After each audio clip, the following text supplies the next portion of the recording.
ഹരേ കൃഷ്ണ. സർവം ശ്രീ രാധാകൃഷ്ണാർപ്പണമസ്തു. നമ്മൾ ഓരോ ഗ്രന്ഥങ്ങളും പുരാണ ഗ്രന്ഥങ്ങൾ പാരായണം ചെയ്യുമ്പോൾ അതിൽ ധാരാളം തെറ്റുകൾ സംഭവിക്കുന്നു. അതെനിക്ക് പാരായണം ചെയ്യാൻ നന്നായി അറിയില്ല, അങ്ങനെ തെറ്റായി വായിച്ചാൽ അതിൽ പാപമുണ്ടോ, അത് അല്ലെങ്കിൽ എന്തെങ്കിലും ദോഷമുണ്ടാകുമോ എന്നൊക്കെ ഇങ്ങനെ നിരവധി സംശയങ്ങൾ ഞാൻ മുൻപ് കണ്ടിട്ടുണ്ട്. പലരും ചോദിച്ചേക്കുന്നത് എന്ത് പാപവും എന്ത് തെറ്റുമാണ് ഭഗവാന്റെ നാമങ്ങൾ ജപിക്കുമ്പോൾ നമുക്ക് ലഭിക്കുന്നത്? എന്ത് തെറ്റായി വായിച്ചാലും ശരിയായി വായിച്ചാലും ആ വാക്യാർത്ഥത്തിനല്ല, വാചകങ്ങളും വാക്യങ്ങളും ഒക്കെ നന്നാകുന്നതിലല്ല കാര്യം. ഏതൊരു ഗ്രന്ഥം എടുത്ത് പാരായണം ചെയ്താലും, നാരായണീയം ആണെങ്കിലും ദേവീ മഹാത്മ്യമാണെങ്കിലും അതുപോലെ തന്നെ ഭാഗവതം, അങ്ങനെ ഓരോ ഗ്രന്ഥം, ശ്രീമദ് ഭഗവത്ഗീത, ഇതൊക്കെ എടുത്ത് വായിക്കുമ്പോൾ നമുക്ക് ചില ഗ്രന്ഥങ്ങൾ വായിക്കുമ്പോൾ അത് തെറ്റിപ്പോകുമോ, ദേവി മഹാത്മ്യമൊക്കെ വായിക്കുമ്പോൾ അതിൽ തെറ്റ് സംഭവിക്കാൻ പാടില്ല, ദേവി കോപിക്കും, അക്ഷരങ്ങൾ ഒന്നും തെറ്റാൻ പാടില്ല, അത് സത്യമാണ്. പക്ഷേ അതിൽ ഓരോ വരികളും വാചകങ്ങളുടെ അർത്ഥം മനസ്സിലാക്കിയിട്ട് നമുക്ക് വായിക്കാൻ ആരംഭിക്കാൻ പറ്റുമോ? നമ്മൾ എന്താണ് പിന്നെ ചെയ്യേണ്ടത്? നമ്മൾ വായിച്ചു തുടങ്ങുക. ആ വായിക്കുന്നത് കറക്റ്റായ അർത്ഥത്തിൽ വായിക്കുക എന്നതിനേക്കാൾ ഉപരി എന്തിനാണ് ഈ ഗ്രന്ഥങ്ങളൊക്കെ പാരായണം ചെയ്യുന്നത് എന്ന ഒരു തിരിച്ചറിവ് നമുക്ക് വേണം. നമ്മുടെ മുന്നിൽ കുറേ ഗ്രന്ഥങ്ങൾ ഇരിപ്പുണ്ട്. നമ്മൾ ഒരേ പുണ്യസ്ഥലങ്ങളിൽ, ക്ഷേത്ര സങ്കേതങ്ങളിലൊക്കെ ചെല്ലുമ്പോൾ ഗ്രന്ഥങ്ങളൊക്കെ വിൽക്കാൻ വെച്ചിട്ടുണ്ട്. അത് നമ്മൾ വാങ്ങിച്ചുകൊണ്ട് പോകുന്നതും വീട്ടിൽ കൊണ്ടുവന്ന് ഭദ്രമായി വയ്ക്കുന്നതും ഒക്കെ എന്തിനാണ്? എന്താവശ്യത്തിന് വേണ്ടിയാണ് ഈ പുസ്തകങ്ങളൊക്കെ നമ്മൾ വാങ്ങുന്നത്? ഒരേ ഒരു ആവശ്യത്തിന് വേണ്ടി, ഒരേ ഒരു ലക്ഷ്യത്തിന് വേണ്ടി, ഭഗവാനെ നമുക്ക് സ്വന്തമാക്കാൻ കഴിയുക, ഭഗവാന്റെ ആ അനുഗ്രഹം നമുക്ക് ലഭിക്കുക, ആ വഴിയിലേക്ക് കടന്നു ചെന്ന് ഭഗവാനെ പൂർണ്ണമായി നമ്മുടെ ജീവിതത്തിൻ്റെ ആ ഒരു നട്ടെല്ലായി ഭഗവാനെ നമ്മുടെ ജീവിതത്തിൻ്റെ സ്വന്തമാക്കി ആ ഭഗവാനിൽ ചാരി നിന്നുകൊണ്ട് നമ്മുടെ കർമ്മങ്ങൾ സമസ്തവും ബാക്കിയുള്ളത് ചെയ്യുക. അതിന് ആ ഒരു ലക്ഷ്യം, ഭഗവാനെ ലഭിക്കുക, ഈ പ്രപഞ്ച ശക്തിയായ ആദിബ്രഹ്മമായ ആ സനാതനനായ ഭഗവാനെ നമുക്ക് അനുഭവിക്കാൻ കഴിയുക. അത് മാത്രമാണ് എല്ലാ ഗ്രന്ഥങ്ങളുടെയും ലക്ഷ്യം. അത് ഓരോ മഹാന്മാരും ഓരോ ഭക്തരും അവരവർക്ക് അനുഭവപ്പെട്ട ആ ഭഗവത് സ്മൃതികളെ, അനുഗ്രഹങ്ങളെ അവർ വാതോരാതെ ഭക്തിയുടെ ഒരു പാരമ്യത്തിൽ പല രൂപത്തിൽ എഴുതി വച്ചിരിക്കുന്നു. അത് വായിക്കുന്ന നമുക്ക് ഓരോരുത്തർക്കും ഭക്തി ഉണ്ടാകുക എന്ന ലക്ഷ്യത്തിൽ, ഭക്തി ഉണ്ടായാൽ മുക്തി ഉണ്ടാകും, ആ ഒരു ലക്ഷ്യത്തിലേക്ക് വേണ്ടി മാത്രമാണ് ഈ ഗ്രന്ഥങ്ങളെല്ലാം ചമച്ചിരിക്കുന്നത്. അതിൽ തെറ്റോ ശരിയോ എന്നതിനേക്കാൾ ഉപരി അത് വായിക്കുമ്പോൾ നമുക്ക് കിട്ടുന്ന ആ വാച്യാർത്ഥ്യത്തിനുപരി ഒരു ലക്ഷ്യാർത്ഥമുണ്ട്.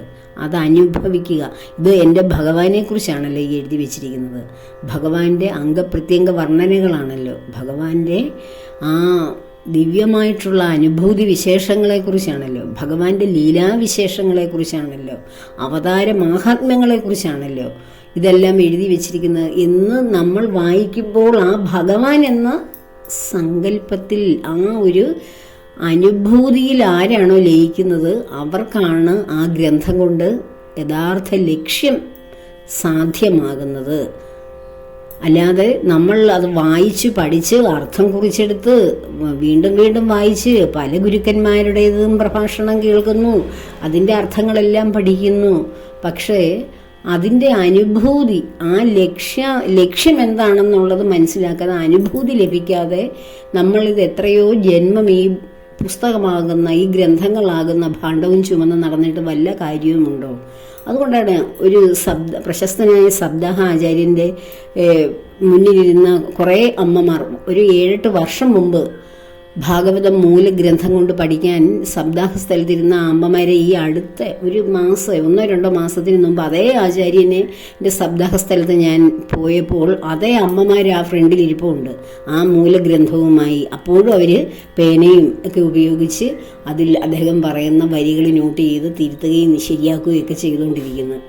എന്തുകൊണ്ടാണ് ഇത്രയും കാലമായിട്ട് ഇവർ ഈ ഗ്രന്ഥം ചുമന്നുകൊണ്ട് നടക്കുന്നത്? അവർക്കതിൻ്റെ ലക്ഷ്യം കിട്ടിയില്ല.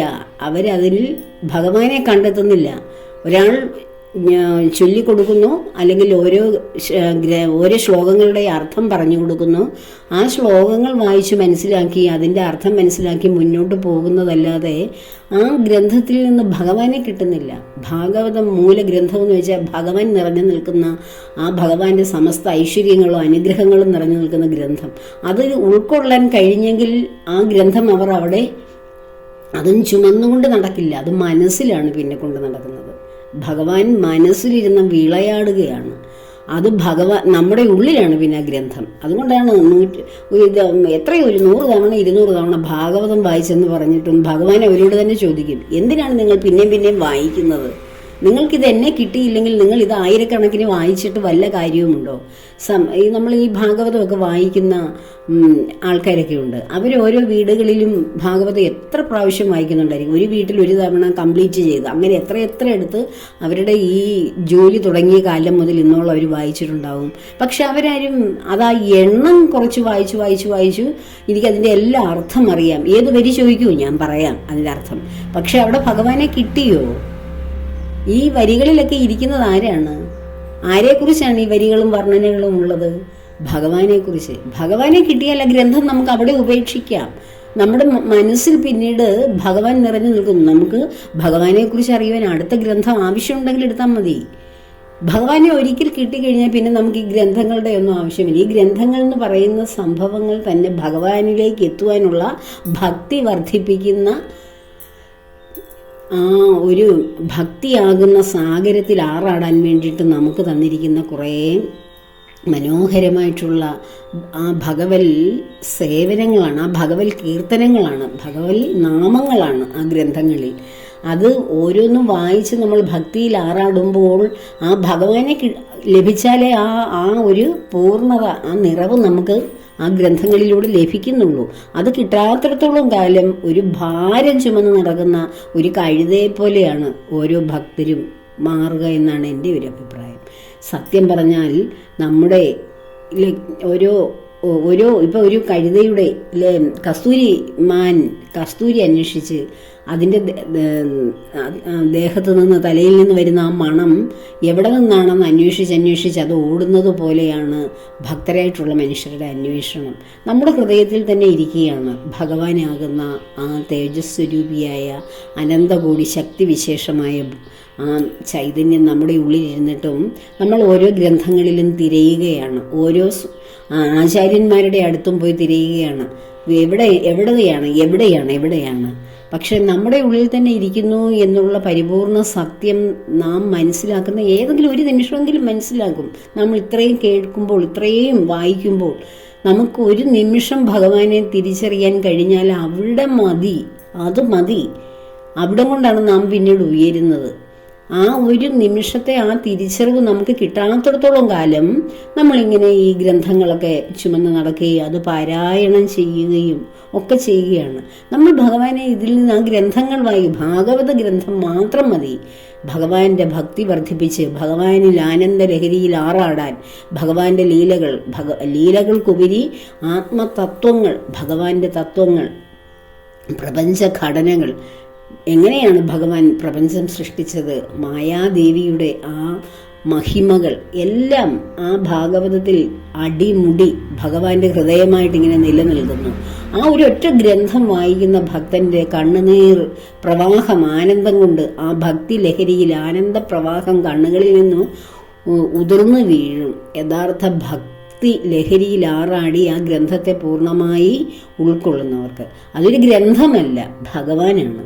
അപ്പോൾ ഈ ഭഗവാൻ നാരായണീയം, അത് ശ്രീ മേൽപ്പത്തൂർ നാരായണ ഭട്ടതിരിക്ക് ഭഗവാന്റെ ആ അനുഗ്രഹം, ഭഗവാനെ നേരിൽ കണ്ട അനുഭൂതി.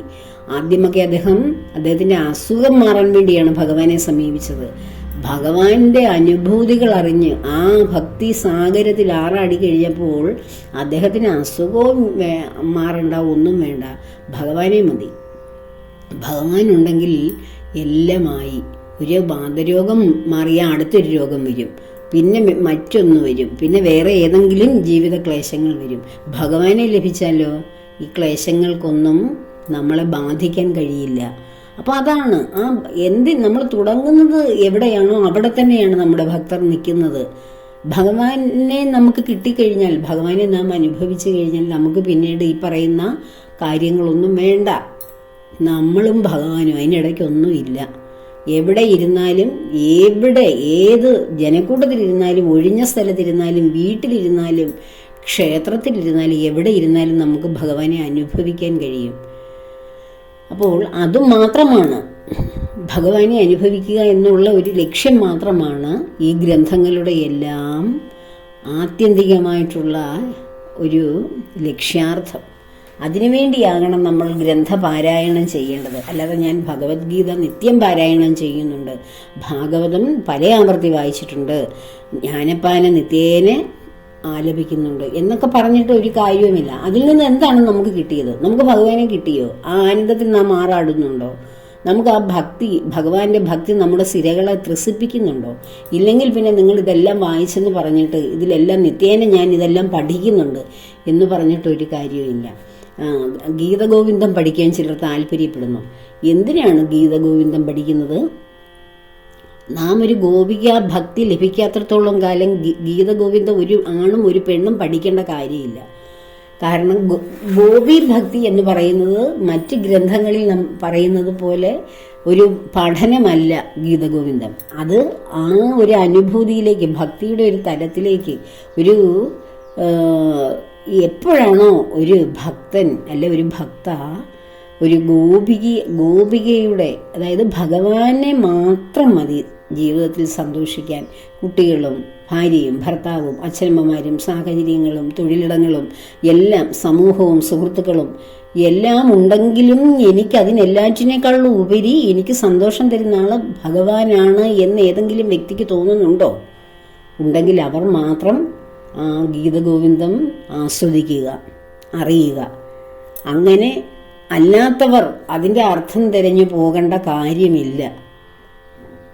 അപ്പോൾ ഈ ഏത് ഗ്രന്ഥമെടുത്താലും ഭഗവാനിലേക്കുള്ള വഴികൾ, ആ പാത തുറക്കുന്നതാണ് എല്ലാ ഗ്രന്ഥങ്ങളും. ആ പാത ഏറ്റവും എളുപ്പമാക്കുന്നത്, ആ യാത്ര ഏറ്റവും സുഗമമായി എളുപ്പം ഭഗവാനിലെത്താൻ ഉപയോഗിക്കുന്ന ഗ്രന്ഥമാണ് ശ്രീമദ് ഭാഗവതം.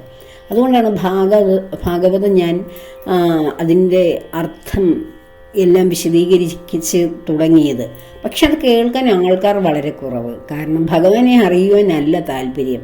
ജീവിതത്തിലെ ദുഃഖങ്ങൾ എങ്ങനെ മാറ്റാം, ജീവിതത്തിലെ പ്രശ്നങ്ങളെ എങ്ങനെ പരിഹരിക്കാം, ജീവിതത്തിൽ നമുക്ക് എന്തൊക്കെയോ നന്മ ലഭിക്കാൻ എന്തൊക്കെ ചെയ്യണം, ഇതൊക്കെയാണ് എല്ലാവർക്കും അറിയേണ്ടത്. പക്ഷേ ഭഗവാൻ എന്ന് പറയുന്ന പരമസത്യത്തെ മനസ്സിലാക്കിയാൽ പിന്നെ ജീവിതത്തിൽ ക്ലേശങ്ങളില്ല, ദുഃഖങ്ങളില്ല, പിന്നെ നമ്മുടെ ആഗ്രഹ പൂർത്തീകരണം ഒന്നുമില്ല. എല്ലാം പിന്നെ ആരാണ് ഏറ്റെടുക്കുന്നത്? ഭഗവാനാണ്. ഭഗവാന്റെ ഇച്ഛയ്ക്ക് വേണ്ടി നിന്ന് കൊടുക്കുന്ന വെറും കേവലം ഒരു ഒരു ശരീരം പോലെയേ ഉള്ളൂ പിന്നെ നമ്മൾ. അപ്പോൾ ആ ആത്യന്തികമായി നമുക്ക് സന്തോഷവും സമാധാനവും നമ്മുടെ ജീവിതത്തിൻ്റെ പൂർത്തീകരണവും ലഭിക്കേണ്ട ആളിനെ അന്വേഷിക്കാതെ എൻ്റെ അന്നത്തെ പ്രശ്നം, ഇന്നത്തെ പ്രശ്നം, മറ്റൊരു ദിവസത്തെ പ്രശ്നം, ഇതൊക്കെ സാധിക്കാൻ ആരുണ്ട്, എവിടെയുണ്ട്, എന്ത് ചെയ്താൽ കിട്ടും, ഇതൊക്കെ അന്വേഷിച്ച് നടക്കുമ്പോഴാണ് നമ്മൾ യഥാർത്ഥത്തിൽ കിട്ടേണ്ട ആനന്ദം, നമ്മുടെ ഉള്ളിൽ തന്നെ നിറഞ്ഞു നിൽക്കുന്ന പരമാനന്ദം നാം അറിയുന്നില്ല. നമ്മുടെ ബോധത്തിൻ്റെ പേരാണ് സത്ത് ചിത്ത് ആനന്ദം, സച്ചിദാനന്ദ സ്വരൂപൻ. അത് നാം തന്നെയാണ്, നമ്മളിരിക്കുന്ന ബോധം. ബോധം എന്ന് വെച്ചാൽ ഞാനിവിടെ ജീവിക്കുന്നു എന്നുള്ള അനുഭവം. ആ സത്തെന്ന് പറയുന്ന അവസ്ഥയിലാണ് നമ്മൾ ഈ ജാഗ്രതയിൽ നമ്മൾ ഇവിടെ ജീവിക്കുന്ന ഈ അവസ്ഥ, നമ്മൾ സത്തായിട്ടിരിക്കുന്ന അവസ്ഥ. ചിത്താണ് നമ്മുടെ ഉള്ളം, നമ്മളിവിടെ ഇന്ദ്രിയങ്ങളിലൂടെ പുറത്തുനിന്ന് കിട്ടുന്ന അനുഭൂതികൾ. മുമ്പ് ഞാൻ അതിനെക്കുറിച്ച് വിശദമായ ഒരു വീഡിയോ ചെയ്തു. നാം ജീവിച്ചിരിക്കുമ്പോൾ ഇത്രമാത്രം അറിഞ്ഞാൽ മതി എന്നുള്ള ഒരു ടൈറ്റിൽ. ആ പുറത്തുനിന്ന് നമുക്ക് ലഭിക്കുന്ന, ഇന്ദ്രിയങ്ങളിലൂടെ ലഭിക്കുന്ന ആ ഇവിടെ ജീവിക്കുന്നു എന്നുള്ള അനുഭവമാണ് ആ ചിത്ത്. ആ സത്തും ചിത്തും എല്ലാവർക്കും ഉണ്ട്. പക്ഷെ ആനന്ദം എന്ന് പറയുന്ന അവസ്ഥയുണ്ടോ? ഇല്ല. ആ ആനന്ദത്തെ നമ്മൾ മൂടി വെച്ചിരിക്കുകയാണ് മറ്റു പല ആനന്ദങ്ങളിലൂടെ. പക്ഷെ ഈ പുറമെ ഈ ഭൗതികത്തിൽ കിട്ടുന്ന ഈ ആനന്ദമാണ് യഥാർത്ഥ ആനന്ദം എന്ന് കരുതി അവിടെ ആനന്ദം, ഇവിടെ ആനന്ദം, സർവത്ര ആനന്ദം തേടി നടക്കുകയാണ്. ആഹാരത്തിൽ, മദ്യത്തിൽ, ലഹരിയിൽ, സ്ത്രീ പുരുഷ ബന്ധങ്ങളിൽ, അല്ലെങ്കിൽ നമ്മുടെ കുടുംബ ബന്ധങ്ങളിൽ, സൗഹൃദത്തിൽ, നമ്മുടെ സാഹചര്യങ്ങളിലെല്ലാം നമ്മൾ ആനന്ദം കണ്ടെത്തുകയാണ്. സ്ഥാനങ്ങളിൽ, പണത്തിൽ, എല്ലാറ്റിലും, ജീവിത സൗകര്യങ്ങളിലെല്ലാം. പക്ഷെ അത് യഥാർത്ഥത്തിൽ ആനന്ദമാണോ? ഈ സച്ചിദാനന്ദ സ്വരൂപനായ ബോധസ്വരൂപന്റെ ആനന്ദമാണോ അത്? സത്തും ചിത്തും കഴിഞ്ഞാൽ പിന്നെ ആ കിട്ടേണ്ട പരമമായ ആനന്ദം ഭഗവാൻ, നമ്മളിലിരിക്കുന്ന ബോധ ചൈതന്യം ഭഗവാനാണെന്നുള്ള തിരിച്ചറിവിൽ നാം ആനന്ദത്തോടെ, സമാധാനത്തോടെ പ്രശ്നങ്ങളെ അഭിമുഖീകരിച്ച് ജീവിക്കുന്ന അവസ്ഥയ്ക്കാണ് ആ പരമമായിട്ടുള്ള ആനന്ദം ഉണ്ടാകുന്നത്. അതുവരെയും നാം അല്പം അവിടെയും ഇവിടെയും കിട്ടുന്ന, ഭൗതികത്തിൽ കിട്ടുന്ന താൽക്കാലികമായ ആനന്ദമാണ് യഥാർത്ഥ ആനന്ദം എന്ന് പറഞ്ഞ് യഥാർത്ഥത്തിലുള്ള ആനന്ദത്തെ നമ്മൾ മൂടി വെച്ചിരിക്കുകയാണ്. അപ്പോൾ ഈ കിട്ടുന്ന ആനന്ദങ്ങളെല്ലാം തൽക്കാലത്തേക്കാണെന്നും ആ അന്ന് സന്തോഷത്തെക്കാൾ കൂടുതൽ ദുഃഖം അതിൽ നിന്ന് അനുഭവിക്കേണ്ടി വരും എന്നും ഉള്ള തത്വം ജീവിതത്തിലെ ഓരോ അനുഭവങ്ങളിലൂടെ തിരിച്ചറിയുമ്പോൾ മാത്രമാണ് ഈ സച്ചിദാനന്ദ സ്വരൂപനായി നമ്മുടെ ഉള്ളിൽ കുടികൊള്ളുന്ന ബോധ ചൈതന്യത്തെ നാം അന്വേഷിക്കാൻ തുടങ്ങുന്നത്. ആ അന്വേഷണത്തിന് വേണ്ടിയുള്ള യാത്രയുടെ ആരംഭമാണ് ഈ ഗ്രന്ഥങ്ങൾ. ആ ഗ്രന്ഥങ്ങളിലൂടെ അത് തിരിച്ച് അറിഞ്ഞ് അത് കിട്ടുന്നില്ല എങ്കിൽ ഈ ഗ്രന്ഥപാരായണം വിഫലമാണ്.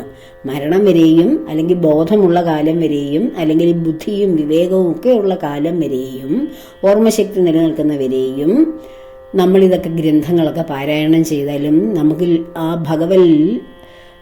ഭക്തിയുടെ ആനന്ദ ലഹരി അനുഭവിക്കാൻ കഴിയുന്നില്ല എങ്കിൽ ഇതൊക്കെ വെറും ഒരു ജോലി മാത്രമാണ്. നാം നിത്യേന ചെയ്യുന്ന അനേകം കർമ്മങ്ങളിൽ ഒരു കർമ്മമാണ് ഈശ്വരാരാധന. അതുമാത്രമായി തീരും. അതിന് മുകളിലേക്ക് അത് ഉയരുകയില്ല. അപ്പോൾ എല്ലാവർക്കും ഈശ്വരനിലേക്കുള്ള വാതിൽ തുറക്കുവാൻ ഭഗവാൻ തന്നെ വേണം അതിനൊരു അനുഗ്രഹം തരുവാൻ. നമ്മൾ ഭഗവാനെ എവിടെയൊക്കെ ചെന്നിരുന്ന് വിളിച്ചാലും, ഏത് തീർത്ഥാടന കേന്ദ്രങ്ങളിലും, ഏതേത് തിരക്കുകളിൽ ഉള്ളതും, എത്രയോ അകലെ പോയി വിളിച്ചാലും ഭഗവാൻ നമ്മെ നോക്കണം. അതിന് നമ്മൾ എവിടെയും പോകണ്ട. നമ്മൾ അവനവൻ്റെ സാഹചര്യമനുസരിച്ച് സ്വന്തം ഗൃഹങ്ങളിലോ അല്ലെ സ്വന്തം ഇടത്തിലോ ഇരുന്ന് വിളിച്ചാൽ മതി. ഭഗവാൻ അത് ശ്രദ്ധിക്കും. അപ്പോൾ അതിനു വേണ്ടി ഭഗവാന്റെ ശ്രദ്ധ എല്ലാവർക്കും കിട്ടുവാൻ വേണ്ടി ആഗ്രഹിക്കുന്നു, പ്രാർത്ഥിക്കുന്നു.